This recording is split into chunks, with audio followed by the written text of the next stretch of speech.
Hi friends, this is Susan Cowan of Love, Heal, Grow with Susan, and I'm coming to you today from this really lovely small cemetery in my hometown of New London, New Hampshire. And I love cemeteries. There's a peace and a quiet, even when they're near the road and you hear the traffic going by. When you enter a cemetery, there's just a certain peace and quiet. And ever since I was a little girl, I have found solace in going in to cemeteries, watching a bluebird hop around over there. Distractions. So I'm here today with Daily Wisdom through Susan to talk to you about an animal totem, an animal spirit guide that many people don't think of as a welcome teacher or a welcome guide in their life, and that is black flies. And here in New Hampshire, in northern New England, or in all of New England, we are entering black fly season. And typically black fly season is Mother's Day weekend to Father's Day weekend is sort of the lore for guiding us on when to expect them to come and then to leave. And so I know that there are other biting flies like that in other parts of the country, like gnats and no-see-ums and many other biting insects like mosquitoes and deer flies and horse flies. And I'm sure that you, wherever you are in the world, as you're listening to this, that you might have ones that are specific to your region. So I'm going to talk about the black flies here because those are the ones that are visiting me right now. But what I'm saying applies to most biting flies. So let's talk about animal totems for a minute. So most of us want and like animal spirit guides and animal totems that are the glorious animals like eagle or black bear or owl or hawk, right? Those animals that we think are so beautiful and are a spectacle to see, right? Like elk and moose and animals like that. Anyhow, but I want to tell you that all of the creatures on this earth are totems. All creatures are spirit guides because every creature on this earth, plant, animal, insect, reptile,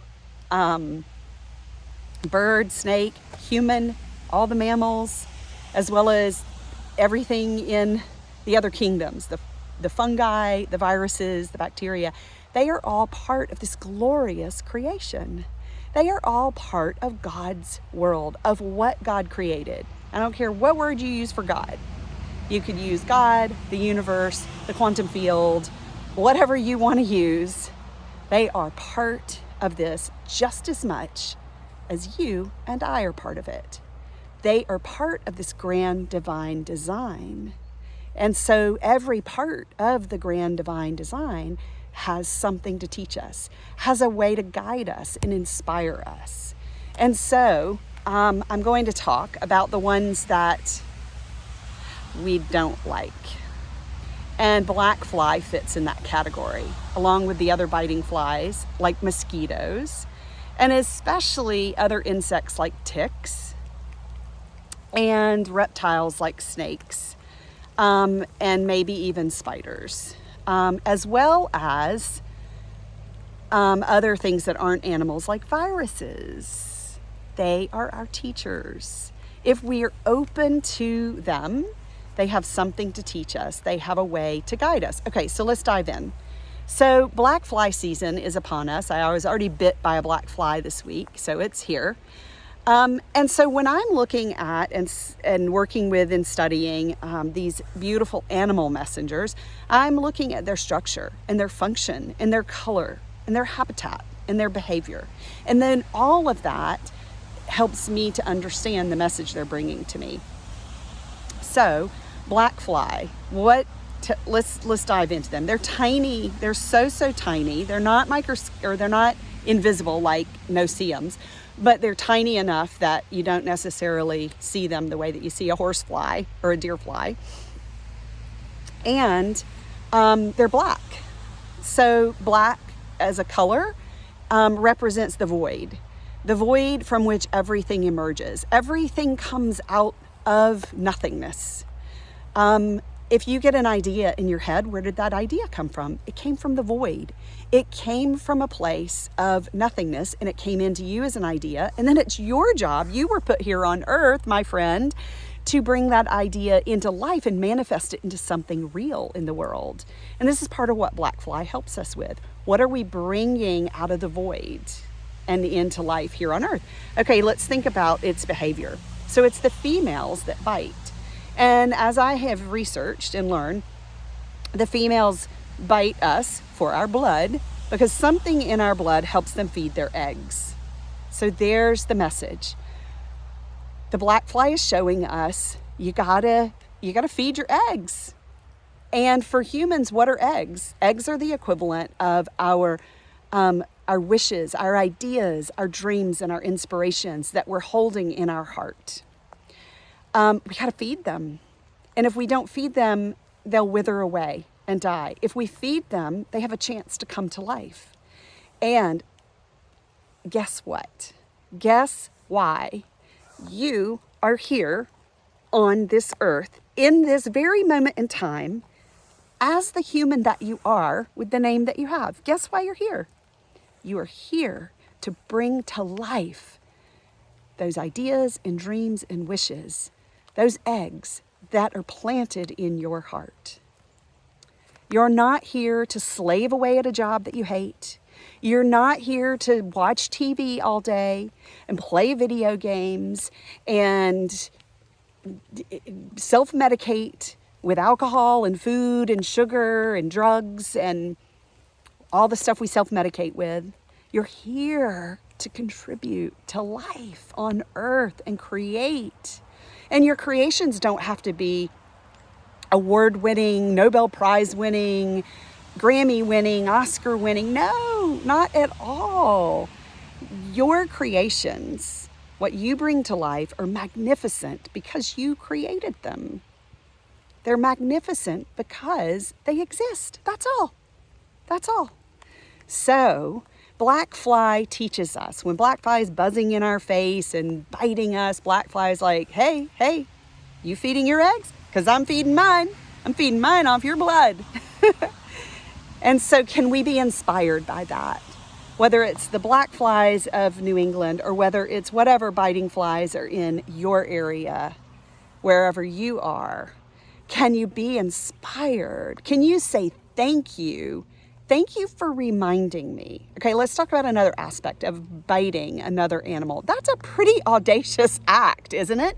It is quite audacious to go up to another creature and bite it in order to suck away some of what it has, right? So how are you being audacious? What could you do to be more audacious? I'm not suggesting that you go and bite anything, nor that you go and suck and vampire off of anybody else for anything.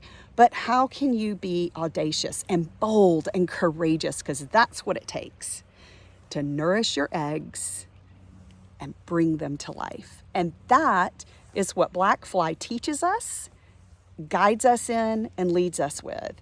And if you can say thank you to black fly when it has just bitten you, I will bet you that black flies won't bite you as much because they won't need to be sending that message to you. Worth a try, isn't it? So, if you are listening to this and you're thinking, gosh, I don't know what my dreams and wishes are. I just go to work every day. I don't know what they are. How do I even know what they are? Well, I invite you to reach out to me because that's what I do for a job, is I help people with that. And I'm really, really good at it.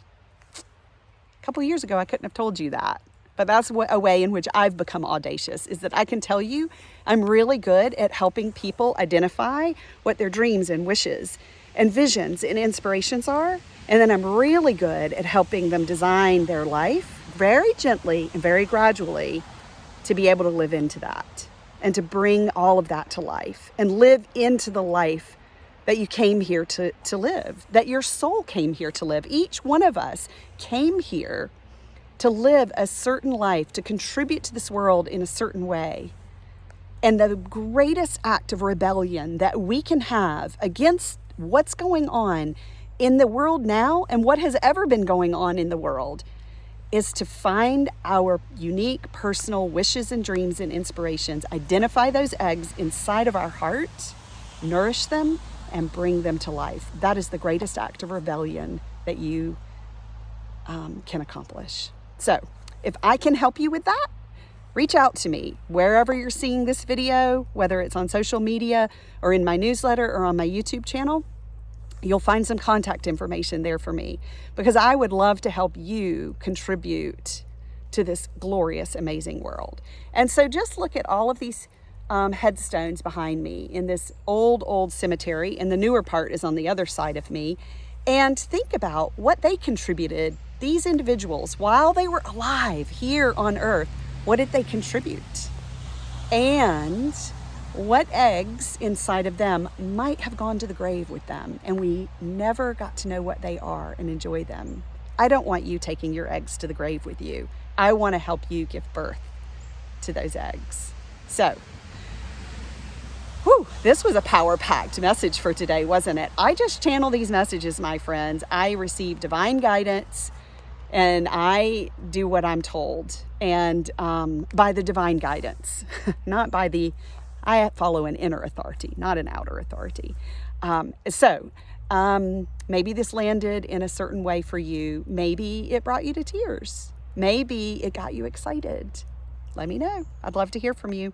All right, big love to you wherever you are, whenever you're listening. Bye for now.